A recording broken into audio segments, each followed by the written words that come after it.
KBS 교통정보센터였습니다.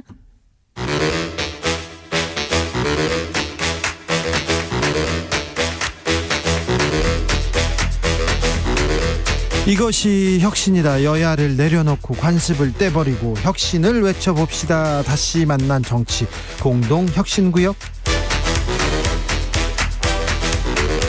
수요일 주진우 라이브는 정쟁 비무장지대로 변신합니다. 주진우 라이브가 지정한 여야 혁신위원장 세 분 모셨습니다. 먼저 김용태. 네, 안녕하세요. 국민의힘 김용태입니다. 류호정. 네, 정의당 류호정입니다. 용혜인. 네, 안녕하세요. 기본소득당 용혜인입니다. 자, 추석 잘 보내셨죠?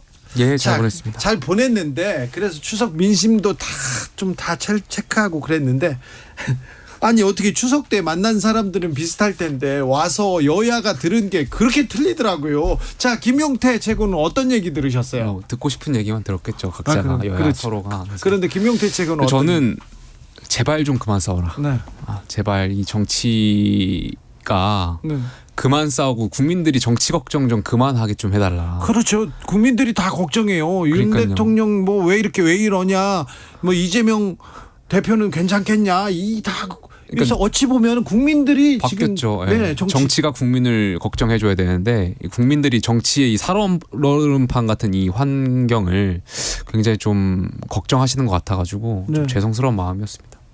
저는 이제 강서구 선거 요새 지원도 나갔었는데요. 네. 보통 이제 한숨 팍 쉬면서 좀 잘 좀 합시다 이런 말씀 많이 해주시더라고요. 그 와중에 이제 그 시민분들께서 웃고 있는 순간들이 있었는데 아시안 게임 보시는 경우에 네. 그래서 아시안 게임이 이 추석 연휴 기간을 살리지 않았나, 차라리 피곤하고 지겨운 정치보다 네. 아시안 게임 보는 게 훨씬 나은 상황이구나 그런 생각을 뭐 했습니다. 여야 정치도 아시안 게임 같아가지고 네. 아시안 게임 같으면 참 좋겠네요. 네. 그 국민의힘에서는 오로지 정적 죽이기와 이념 전쟁에 몰두를 하고 계시고 오늘도 사실 그런 메시지들이 계속 나왔는데 사실 민생은 정말 좀 심각한 수준입니다. 사과 하나를 제사상에 올리는 것도 부담스러워서 국민 10명 중 6명이 차례상을 포기했다고도 하지 않습니까? 그래서 그런 분들을 만나 뵙다 보면 가장 많이 듣게 되는 말이 이제 IMF 때보다 힘들다 이런 말씀을 많이 하세요. 그만큼 국민들이 체감하는 고통이 정말 크다는 거고 좀 이 국가 차원에서의 어떤 이 저성장 문제, 경제 위기, 뭐 일자리 불안, 소득 불안 이런 것들을 해결할 방안들을 마련해야 되는데 계속해서 정부에서는 이념 논쟁만 하고 있으니 윤석열 정부 질타가 추석 민심 밥상에 오를 수밖에 없었던 것 같습니다. 명절 때 만나면 너는 괜찮냐, 니네 회사 괜찮냐, 그리고 어떻게 돼가냐, 뭐 살만하냐, 다 그런 얘기 하잖아요. 근데 다 힘들다, 이번에는 어려워요 얘기하는 사람들이 많았는데 이 민생을 챙기기 위해서, 경제를 챙기기 위해서 이렇게 범정부 TF팀도 구성하고 우리가 더 노력하겠다, 어렵지만 어떤 희망을 주겠다, 어떤 정책으로 우리가 보탬이 되겠다, 이런 얘기를 해야 되는데 여론조작 관련된 범정부 TF팀 구성하고 나섰어요. 갑자기 또 이렇게 화제를 바꾸셔가지고. 아니 그 부분은 어떻게 생각하세요? 근데 그 부분은 네. 조금 더 좀 지켜봐야 될 것 같아요. 그러니까 조심스러운 부분이다 보니까 물론 처음에 그 뭐 포털 사이트에서 이제 중국을 응원하는 분들이 많다라고 했을 이상합니다. 때는 그거는. 그러니까 저도 이상하다. 그리고 혹시 국내에 있는 중국의 그런 네.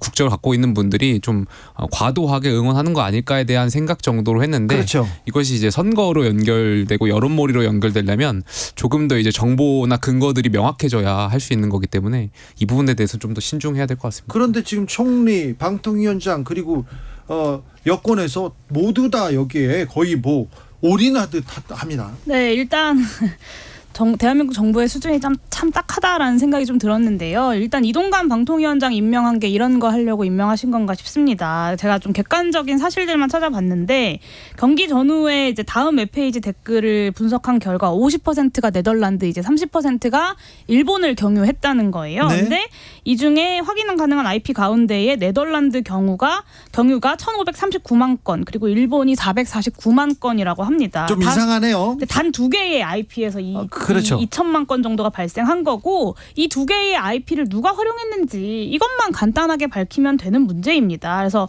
저뿐만이 아니라 이제 전문가들도 그렇게 이야기를 하고 있고 뭐 포털의 보안 관련한 대비를 더욱 철저하게 할 수 있도록 정부가 무슨 대책을 세울지 뭐 민간 합동 회의를 열고 이런 게 이제 상식적인 정부의 행보 아니겠습니까? 근데 어떻게든 침소봉대를 해보겠다는 의지만 보이고 있으니 참 딱하다라는 생각이 들고요.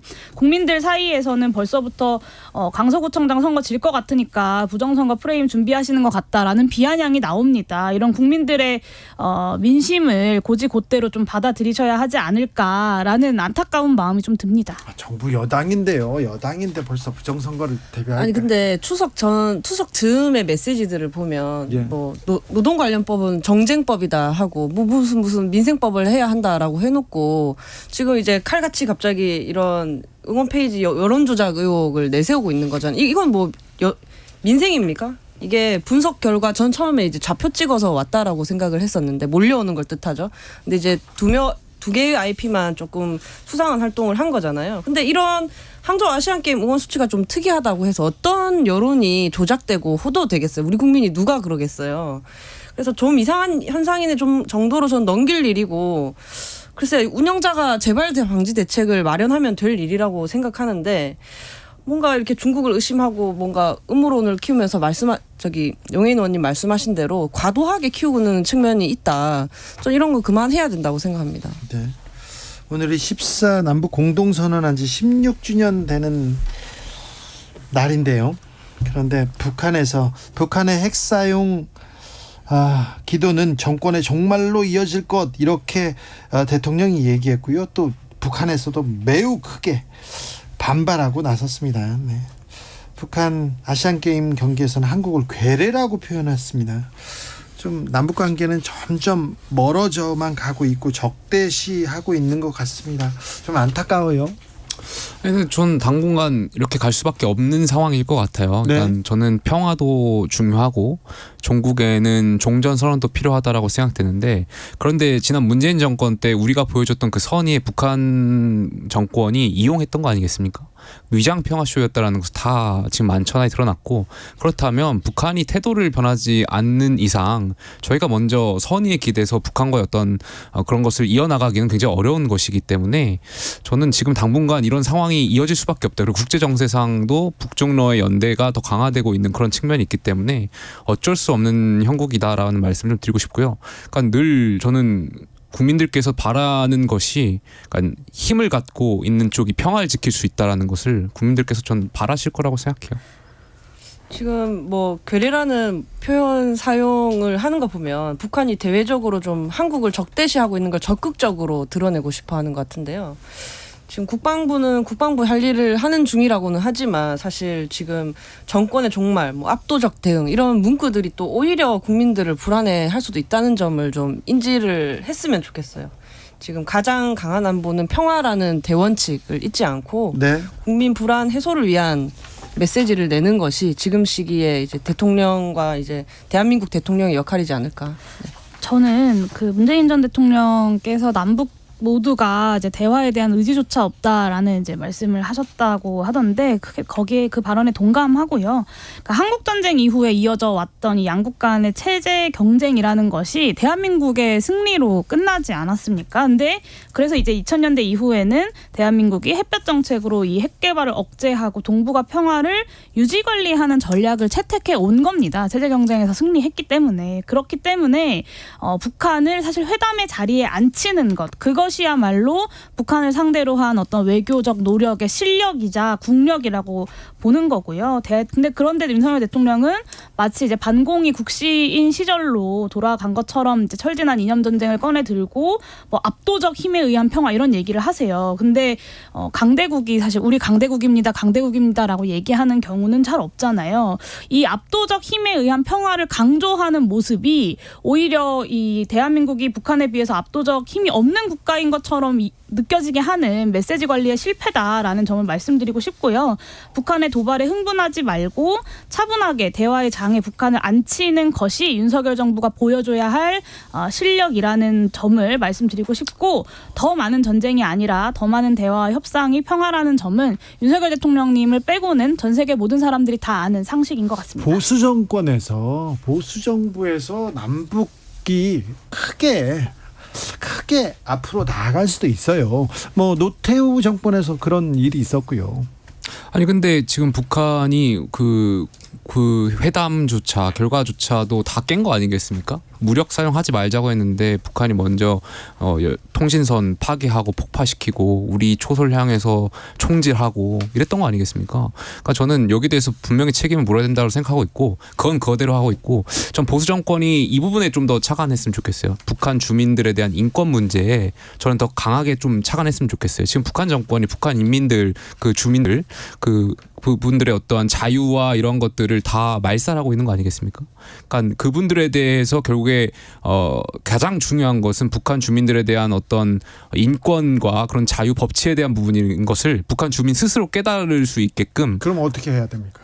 그러한 부분에 있어서 더 홍보를 하고, 저는 그럼 삐라를 날리고 또 이번에 대북전 하라는 것은 아닌데, 저는 전단 논리 대통령께서 이것을 천명하셨으면 좋겠어요. 북한 주민 중에 자유를 위해서 이제 탈출하려고 하는 사람들은 남한에서 다 받아주겠다. 이것을 좀 천명했으면 좋겠어요. 왜냐하면 문재인 정권 때 강제 북송시키고 다 되돌려버렸던 사례가 있어서, 탈북자들 얘기 들어보면은 북한 주민들이 북한을 탈북하고 싶어도, 그러니까 도망치고 싶어도 남한 정부가 다시 되돌려 보낼까 봐 이러한 소문들이 퍼져 있어가지고 실제로 북한을 탈출 못하는 경우도 있다고 하더라고요. 그래서 전 대통령께서 북한 주민을 향해서 우린 열려 있다. 그래서 자유를 찾아서 오시는 분들에게 대해서는 우리 남한 정부가, 대한민국 정부가 책임지겠다라는 것을 천명하는 것이 저는 중요한 부분이라고 생각합니다.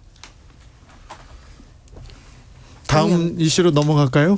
네, 뭐 전 북한 주민들에 대해서는 열려 있는 태도로 정부가 좀 대해할 필요는 있다고 생각합니다. 네. 후쿠시마 오염수 내일부터 2차 방류 시작할 것으로 보입니다. 이 부분에 대해서는 어떻게 생각하시는지요, 용혜인 대표? 네, 이제 윤석열 정부가 도쿄전력의 대변인 역할을 하고 있다는 비판은 이제 국민들로부터 계속해서 나왔던 비판인데요. 지난 유엔 총회에서 윤석열 대통령께서 공산 전체주의와의 투쟁을 역설을 하셨어요. 근데 저는 참 그 말씀이 한 사람의 국민으로서 부끄러웠고요. 차라리 유엔에서 이 공산전체주의가 아니라 일본의 후쿠시마 오염수 방출이야말로 세계의 신뢰와 연대에 대한 공격이다. 그러니 방출을 즉각 중단하라라고 말씀하셨어야 된다고 봅니다. 그리고 그것이 유엔 가입국으로서, 그리고 주권국가의 대한민국 대표로서 마땅히 하셨어야 될 말씀이라고 생각하는데, 이 이야기를 최인접국인 대한민국의 대통령이 아니라 솔로몬 군도의 총리가 하시더라고요. 대한민국 국민은 아마 그런 대통령을 기대하지 않았을까 싶고요. 한 가지만 더 말씀드리면, 1차 방류 이후에 이제 일본 인근에 해양 방사능 조사를 하겠다라고 밝혔던 게 9월 27일경이었습니다. 그리고 오늘 정부에서 브리핑을 하면서 이제 채수를 해서, 그러니까 물을 떠서 귀국하고 있다라고 밝혔는데, 공교롭게도 일본이 2차 방류를 알린 오늘 비슷한 타이밍에 그 사실이 보도가 되었어요. 그러니까 일본이 2차 방류를 하겠다고 밝힌 다음에 이제 급하게 안정성 체크를 하고 있다라고 정부가 급하게 알리고 있는 참 딱한 모습이고요. 여기에 정확하게 어떤 패턴이 있다고 읽히는데, 패턴이요? 네, 첫 번째, 일본은 방류하겠다고 지른다. 두 번째, 대한민국 정부는 그것을 수습하느라 안전하다고 알린다. 이 두 가지가 이제 패턴처럼 굳어져 있는 것 같습니다. 저는 정상적인 정부라면 방사능 안전 조사를 해서 가지고 돌아오고 있으니까 그 결과를 면밀하게 검토한 다음에 2차 방류 진행 여부를 결정하자라고 일본에 요구하는 것이 전 정상적인 정부라고 생각합니다. 저는 지금 정부가 나름대로 최선을 다하고 있다라고 생각하고 있고, 다만 용혜인 의원 말씀하셨던 것처럼 안전이 제일 최우선에 대한 문제잖아요. 국민의 안전이 가장 중요한 문제이기 때문에 이 부분에 있어서 소홀히 할 필요 없는데, 자칫 용혜인 의원 생각처럼 정부가 마치 일본 정부를 대변하는 것처럼 느껴지게 할 필요는 없어요. 당연히 그래요. 우리 국민의 안전이 최우선이기 때문에 이 부분에서 국민들께서 더 납득하실 수 있게끔 더 겸허하게 낮은 자세로 더 다가가야 된다고 생각합니다. 네. 강서구청장 보궐선거 현장에 가셨다고요, 류호정 의원? 네, 갔다 왔습니다. 어때요? 어떻습니까, 흐름이? 뭐 사실 강서구 재보궐선거다 보니까 네. 이제 길거리에서 만나는 평범한 시민들께서는 뭐 지금 재보궐선거 기간인지도 모르고 계시다가 이제 인지하시는 경우도 있었고요. 다만 이제 그 김태우 후보의 40억 애교에 대한 분노가 상당하다라는 걸 좀 느꼈습니다. 자, 네. 김용태 최고. 그러니까 제가 개인적으로 보기에 네. 보통 기초단체장 선거를 하다 보면 이게 중앙 언론에 잘 나오지가 않잖아요. 네. 그러니까 김태우 후보가 아마 좀 경각심이 좀 부족했던 것 같아요. 그런 발언들을 할 때는 이게 지금 재보궐 선거기 때문에 모든 중앙 언론과 또 이제 여의도 중앙 정치권에서 다 지켜보고 있는 선거인데 그렇죠. 말 실수하면 당연히 여기서 말꼬리 잡히고 하는 부분이기 때문에 분명히 생각을 표현하는 데 있어서 정제되지 못한 표현이었다. 거기서 저는 분명한 것은 어쨌든 우리 당의 유책으로 인해서 치러지는 거고 물론 그 부분에 있어서 억울한 부분이 있겠지만 그러한 부분을 인정하고 사과하고 저희가 전략을 세울 때 김태우 후보가 구청장에 다시 당선되면 지난 수십 년 동안 민주당 구청장이 못했던 것을 우리가 할 수 있다. 이러한 것을 좀 설득해 나가는 것이 더 맞는 전략이라고 생각합니다. 저는 일단 경각심은 보통 없는 게 아니고 준비도 안 됐다고 생각을 했습니다. 그리고 저는 이 당에도 책임이 있다고 봤어요. 왜냐하면 그 40억 부분에 대한 것은 예견된 질문들이잖아요. 그거에 대해서 성실하게 대답해야 할, 그러니까 예상할 수 있는 질문인데 그러면 당에서든 뭐 캠프에서든 준비를 시켜서 아마 자다 깨서도 대답할 수 있도록 저는 준비되어 있어야 된다고 생각했는데 그거를 이제 뭐랄까 소위 프리스타일로 연설을 하시다가 40억은 애교로 봐달라고 말씀하신 거잖아요. 그건 후보도 준비가 안 됐고 주변 캠프도 준비를 안 시켰다. 그렇게 네, 봅니다. 저도 40억 발언 굉장히 경악스러웠는데 그래서 본인의 귀책 사유로 보궐선거가 발생하게 된 것에 대해서 강서 구민들께 사과는 좀 제대로 하셨는지 모르겠습니다. 적어도 공직자라면 이제 자신의 귀책 사유로 인해서 발생하게 된 보궐선거 그리고 그로 인해서 1년 전, 불과 1년 전에 자신을 당선시켰던 구민들에게 실망을 안겨드린 것에 대해서 공식적인 사과를 무겁게 하는 게 맞죠. 그런데 여기에 이제 애교 같은 단어들을 붙이면서 굉장히 가볍게 넘어가려고 하는 것이 저는 강서 구민들을 능멸하려는 것이다라는 비판을 할 수밖에 없고요. 그리고 뉴스를 살펴보니까 뭐 건설업자로부터 12번의 향음 접대를 받았다. 인사청탁 문제, 뭐 경찰청 수사 부당 개입 문제 뭐 이런 것들로 징계를 받아서 해임됐었던 비리검사 출신이 바로 김태우 후보자다. 검찰 수사관. 네, 라는 이제 보도들도 있었습니다. 근데 그랬던 분이 이제 공무원 중대비리에 대해서 원스트라이크 아웃제 이야기를 하니 뭐 지나가던 개도 웃겠다라는 댓글들도 많이 달리더라고요. 네. 저는 적어도 상식적인 후보자라면 이 정도 사실에 대해서는 국민 앞에 진솔하게 사과를 하시든 해명을 하시든 하고 나서 공천 신청과 출마를 하실 수 있는 거 아닌가 싶고요.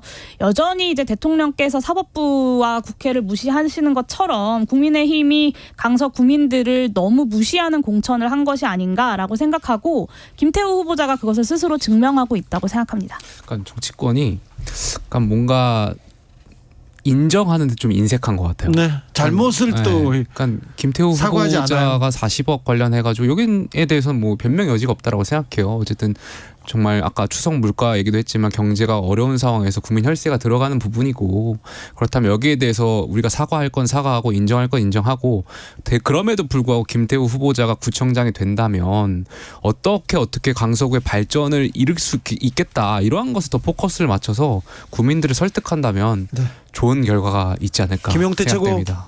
김태우 구청장 후보가 예. 당선될 것 같아요? 당선돼야죠. 될 것 같아요? 돼야죠. 아닙니다. 지금 이 진영 정치에 학을 떼시는 시민들께서 저는 재보궐 선거에서 준엄하게 이제 메시지 내실 수 있다고 생각을 하고 제3 후보를 그렇죠. 정의당을 권수정 후보가 있고요. 네. 90년대부터 이제 강서구 이사 와서 시의원하면서 경력 쌓은 그런 준비된 후보가 있습니다. 자, 그런데 총선 다가올수록 이 양강 구도가 견고해집니다. 제3 세력, 제3지대 후보 이름조차 내기가 어려워지는데 이런 현실을 어떻게 보고 있습니까, 용혜인? 네, 사실 뭐 제3지대의 정치는 늘 쉬웠던 적이 없고요. 네. 늘 어려웠고 그 어려운 길을 가겠다고 하는 사람들이 늘 있습니다. 근데 지금 이제 제3지대를 이제 자처하면서 새롭게 당을 만들고 등장하시는 분들을 보면서 국민들이 별로 이렇게 크게 기대를 하지 않는 건 이 제3지대라고 하는 사람들이 그래서 무엇을 하고자 하는 사람들인가에 대한 비전과 전망이 없기 때문이라고 생각하고 그런 게 없이 그냥 양당이 싫으니 제3지대를 선택해달라라고 하는 것이야말로 저는 기성정치의 문법을 그대로 반복하는 것이 아닌가 싶습니다. 그래서 이번 총선에서는 네. 대한민국의 미래 방향을 무엇을 제시하는가 그것을 기준으로 국민들께서 좀 선택해 주시는 것이 대한민국을 위해 필요한 것이 아닌가 싶습니다. 용해인 대표 하나 물어볼게요. 제가 주변에 이렇게 물어봅니다. 듣는데 용해인 대표를 응원하는 사람들이 많습니다. 기본소득당은 몰라도 용해인은 알고요. 네, 용해인을 응원하는 사람들이 많은데 국민의힘 지지자들은 아니고요. 중간층에 있는 사람들도 아니에요. 이상하게 민주당 지지자들은 매우 좋아해요. 중간에 있는 사람이 왜 용해인을 몰라볼까요? 일단 중도에 계시는 분들, 그러니까 이 분들이 사실은 이제 정치에 워낙 좀 무관심 하시게 만드는 이제 정치의 어떤 안 좋은 관습들이 저는 있다고 생각하고요. 네. 제3지대에 있는 또 소수정당이자 대한정당의 국회의원으로서 그런 것들을 깨고자 열심히 노력하고 있는데 네. 아직 많이 부족한 것 같기는 합니다. 그래도 최근에 뭐 유튜브 라이브 방송을 통해서 좀 직접 소통하려는 채널도 늘리려고 하고 여러 가지 노력들을 하고 있으니 좀 관심 가져주시면 좋겠습니다. 자, 김용태 최고한테 하나 물어볼게요. 친윤, 요즘 가장 친윤이라고 하는 핵심이라는 박수영 의원이 이준석파 사양한다. 대깨문과 다 동급이다 이런 얘기 나왔는데 이 얘기가 이준석 전 대표 주변 사람들 공천 안 주겠다 이렇게 들릴 것 같아서 지금 당내에 좀 파장이 있습니다. 뭐 여의도 연구원장께서 뭐 공천을 하시는 건 아니니까 뭐 그렇게 말씀하셨다고 해서 공천을 안 준다라는 뜻은 아니겠습니다만, 약간 저는 당의 국회의원이시고 네. 이제 여의도 연구원장이시고 네. 여의도 연구원장이면 당의 3역 중에 하나거든요. 예. 제 당의 중요한 요직이신데 굳이 이렇게 갈라치기 하실 발언들은 하실 필요가 없다. 네. 그러니까 저희가 이제 다 함께 가려고 지금 하는 마당에 자꾸 이렇게 또 좌표 찍기식으로 하신다면 네. 또 다시 분란을 일으킬 수밖에 없다. 네. 좀 발언에 신중을 기할 것은 김윤아 씨가 아니고 네. 정치인들이라는 것을 좀 다시 명심하셨으면 좋겠습니다. 자, 김윤아 씨 얘기 나왔으니까 유인천 후보자로 넘어가야 되겠습니다. 유인천 후보자가 김윤아 씨에 대해서 또 얘기를 했어요. 또 공개적 표현에는 신중해야 된다. 본인이 좀 더 신중하시지. 자, 이 발언을 어떻게 보셨습니까, 류호정 의원? 이제 내일 저는 이제 인사청문회를 하게 되어 있는데요. 네. 유인천 후보자죠. 네. 이게 특정 개인을 향해 메시지를 내라고 공직자나 선출직 정치인들에게 막대한 이런 권한을 주는 게 아니거든요. 지금 연예인 대상으로 지금은 나오지만 문체부 장관이지 않습니까? 네. 향후에 학계, 언론계, 뭐 연예인들, 문화예술인들 또 다른 문화예술인들을 향해서도 이런 류의 압박하는 메시지가 나올 수 있는 거죠.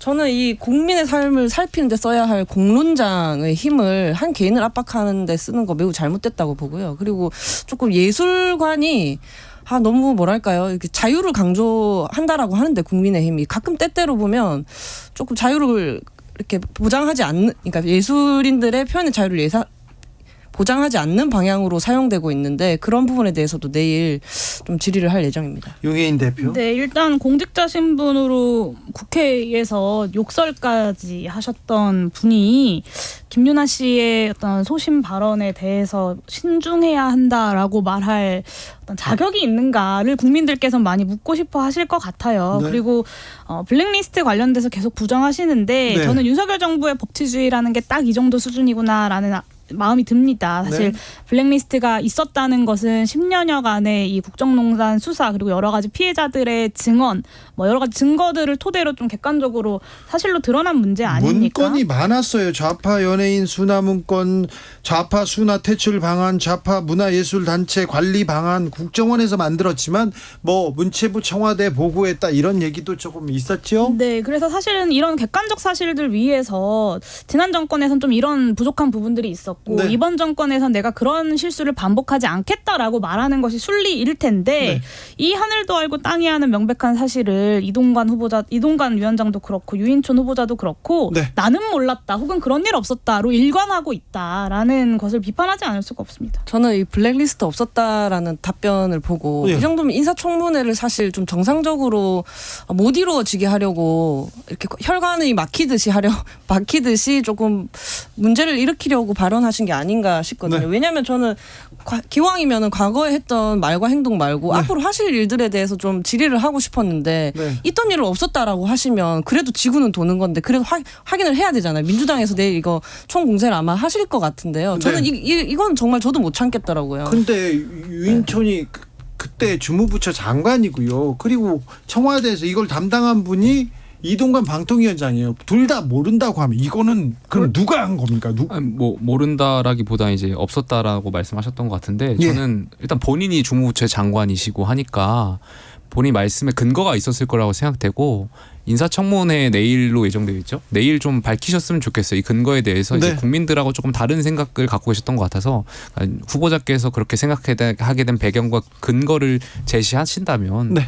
되는 문제다. 네, 저는 생각됩니다. 이것도 패턴이에요. 그러니까 이균용 대법원장 후보자도 그렇고 이동관 방통위원장도 그렇고 유인촌 후보자도 그렇고 그런 일 없었다라고 이제 버텨요. 그러다가 야권이든 시민사회든 이런 게 다 증거입니다라고 네. 구체적으로 문건이나 이런 물증들을 들이대면 나는 몰랐다라고 이야기하거든요. 참 이런 게 법치주의고 이런 게 윤석열 정부의 상식인가 도대체 고위공직자들의 기강이 어디까지 무너져 있는 건가라는 점을 짚어야 할 것 같습니다. 유인촌 후보자가 제일 괜찮다고 저희 지난주에 얘기했던 것 같은데 네. 너무 또 아유 그렇게 저는 넘어가나 너무 했는데 또 역시 그렇게 그냥 공격하지 마세요. 저는 그 셋 중 어느 누구도 국무위원으로 인정하기가 국민들께서 참 어려울 것이다라고 생각합니다. 뭐 신원식 후보자하고 김행 후보자의 각종 의혹들 나오니까 그러면 지금 말 안 나오는 유인천 후보자가 나은 건가 그런 얘기도 나왔었잖아요.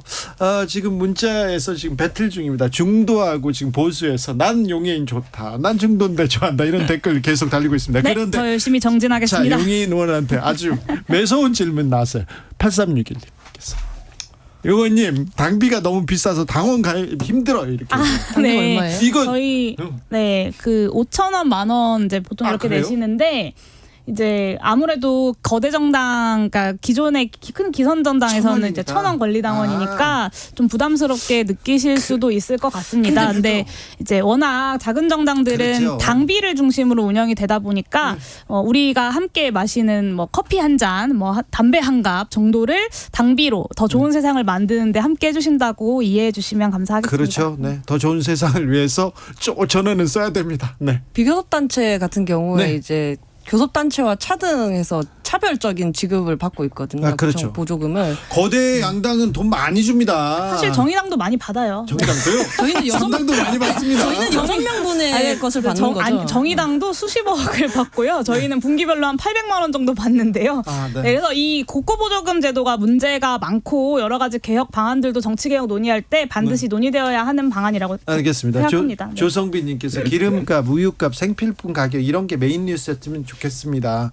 주진우 라이브는 경제 뉴스, 생활 뉴스가 메인입니다. 그리고 나서 정치 뉴스 하잖아요. 북한 이념 가짜 이런 화두보다 민생이 먼저 아닙니까? 지쳐요 얘기하는데 네, 주진우 라이브에서 좀 더 열심히 자 민생 챙기도록 계속 큰 소리 내겠습니다.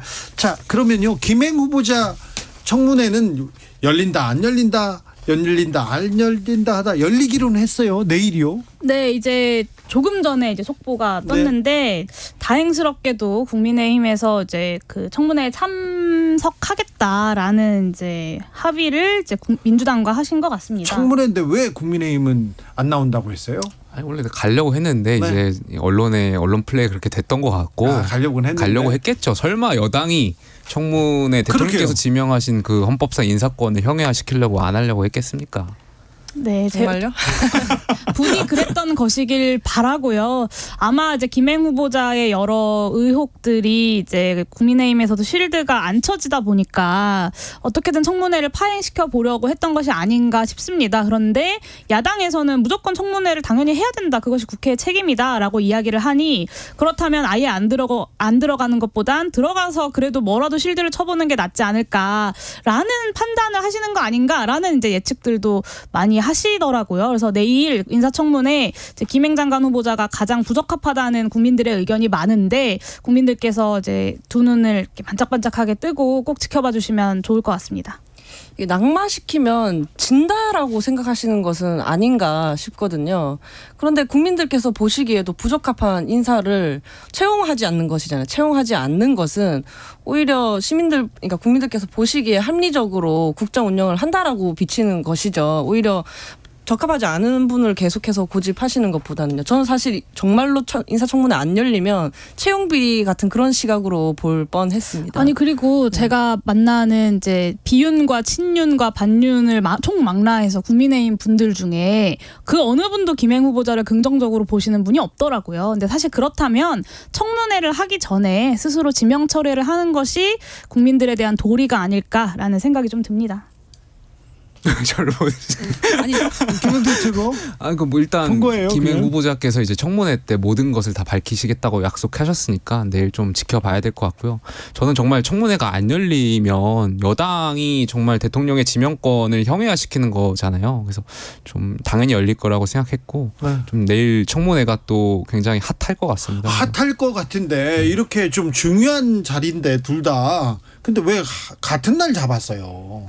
원래 저희는 저번 주에 열렸어야 됐는데 또 국회가 파행이 그래서 되면서 같은 날 안 잡으려고 그러니까 겸임 상임이다 보니까 또 여가위는 같은 날 안 잡으려고 했는데 국민의힘이 꼭 5일에 해야 된다라고 해서 그러면 5일에 하자라고 해서 날짜가 이렇게 된 겁니다. 아 그래요? 그런데 5일로 정했다고 이제 우리는 못 들어가겠다라고 하다가 네. 결국에는 본인들의 어떤 그런 명분이 좀 궁색하다고 느꼈는지 청문회 복귀를 선언한 거죠. 2301님께서 이 코너 듣다 보니까요 세 분이 당 하나 만드시면 참 좋을 것 같은데. 이렇게 세 분 말씀하시네요. 아니요 무슨 그런 당은 의지는 없으신가요? 네, 당은 하나의 세계관이라고 저는 생각하는데요. 저희는 세계관이 다르기 때문에 각자의 당을 하면서 뭐 연대할 수 있는 부분에는 또 연대하는 그렇죠. 것이 맞다고 생각합니다. 세계관 철학은 다르더라도 이렇게 토론하고 이렇게 혁신을 위해서 계속해서 이렇게 그 생각을 내놔야 됩니다. 얘기를 해야 되는데 왜 얘기도 않고 토론도 않고 싸우려고만 하는지. 김용태, 류호정, 용혜인 세 분 감사합니다. 네, 감사합니다. 감사합니다.